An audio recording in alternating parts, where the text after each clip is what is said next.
The man was just playing with his son's toy, but that tiny Rubik's Cube ended up changing his whole life. Chris was waiting outside a company, hoping to ask why he hadn't heard back after submitting his resume. The HR manager was rushing to another city, so Chris lied and said he was heading the same way, just to grab a chance to talk. He jumped into the taxi with the manager. Chris tried his best to show off his skills in the car, but the manager was too busy fiddling with a Rubik's Cube. Sorry, I'm sorry. This thing's impossible. I can do it. No, you can't. No one can. It's bullshit. Yeah, I'm pretty sure I can do it. No, you can't.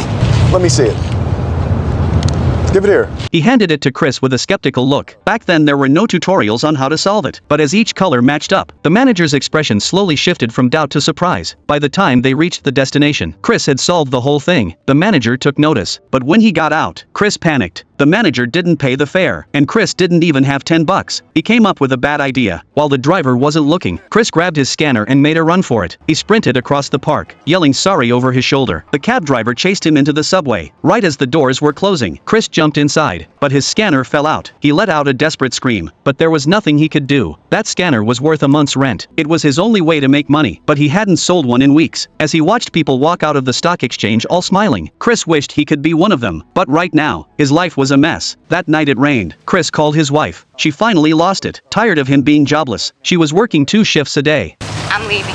Chris, I'm leaving. What? Did you hear what I said? I have my things together, and I'm taking our son, and we're going to leave now. She hung up before he could say anything. He caught the last train home. Chris had been chasing happiness for so long, but the road was rough. Just as he got home, the phone rang. It was a call from a finance firm. They asked him to come for an interview in 2 days, but Chris didn't even have a pen to write it down. He forced himself to memorize it, then rushed to a convenience store and repeated the number to save it. This call might be his only shot. The next day, Chris found his wife, begged her not to take their son away. They argued in the street, neither backing down. But later that day, Chris went straight to the kindergarten and picked his son up early. When they got home, the landlord came by, asking for 2 months of overdue rent. Chris had no money. I got painters coming in. All right, look, I need more time than that, Charlie. No. I'll paint it myself. All right, but I gotta have some more time. I got my son up in here. 1 week, and you paint it. He begged. The landlord gave him 1 more week, on one condition. Chris had to repaint the walls. While he was painting, a traffic cop showed up. Turns out Chris hadn't paid a parking ticket. He was taken to the station. He wrote a check, but the cop said he had to wait until the bank confirmed it the next day. Chris panicked. His son was home alone, and he had an interview tomorrow. He tried to call his wife, asked her to take their son for the night. She said they'd just go to the park. She didn't want the kid back with him. And bring him back, all right? Just bring me my son back. Okay. Linda.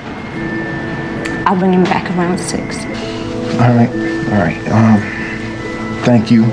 Chris said thank you, but they felt like strangers. Now his son was his only reason to keep going. The next morning, after the bank confirmed the check, Chris sprinted to the company, still wearing paint-covered clothes. He was late, but he made it just in time, looking a little too unique. The assistant let him in. He finally saw the inside of the finance firm. Everyone was on the phone, all shouting numbers. It was chaos, but to Chris, it felt way better than hustling on the streets. The interviewers looked surprised. Chris had been rehearsing excuses, trying to turn his outfit into a story of hard work, but in the end, he decided to just be honest. I was arrested for failure to pay parking tickets. Parking tickets? And I ran all the way here from the Polk station, the police station. What were you doing before you were arrested? I was painting my apartment. With his smooth sales talk, Chris tackled every tough question they threw at him, until finally, they asked about his outfit. What would you say if a guy walked in for an interview without a shirt on? And I hired him. What would you say? He must have had on some really nice pants. Chris made them laugh. The manager said he did great. He was hired, but Chris asked for time to think. The position came with 6 months of unpaid training. The manager said it was a rare chance, but respected his request. That night, his wife brought his son back. They sat down and talked. When she heard he went from salesman to intern, she was sarcastic, worried, but after seeing the fire in Chris's eyes, she decided to leave their son with him. She looked at the sleeping boy. He was her son too. Before leaving, she told Chris, Tell him I love him, okay? I know you'll take care of him, Chris. I know that. Chris made his choice. He called the manager, said he'd take the internship. His only income now came from the few scanners he had left. The next day, he and his son moved into a cheap motel. The kid didn't understand why his mom left, but things weren't that bad. Chris played with him a bit. He joked, "Don't even think about playing basketball. I suck at it. Like father, like son." His kid looked sad. He was about to leave with the ball. Chris realized what he said. He stopped him and said, Don't ever let somebody tell you you can't do something. Not even me. You got a dream, you got to protect it. People can't do something themselves. They want to tell you can't do it. You want something, go get it. Period. he wasn't just telling his son that. He was reminding himself too. Never give up.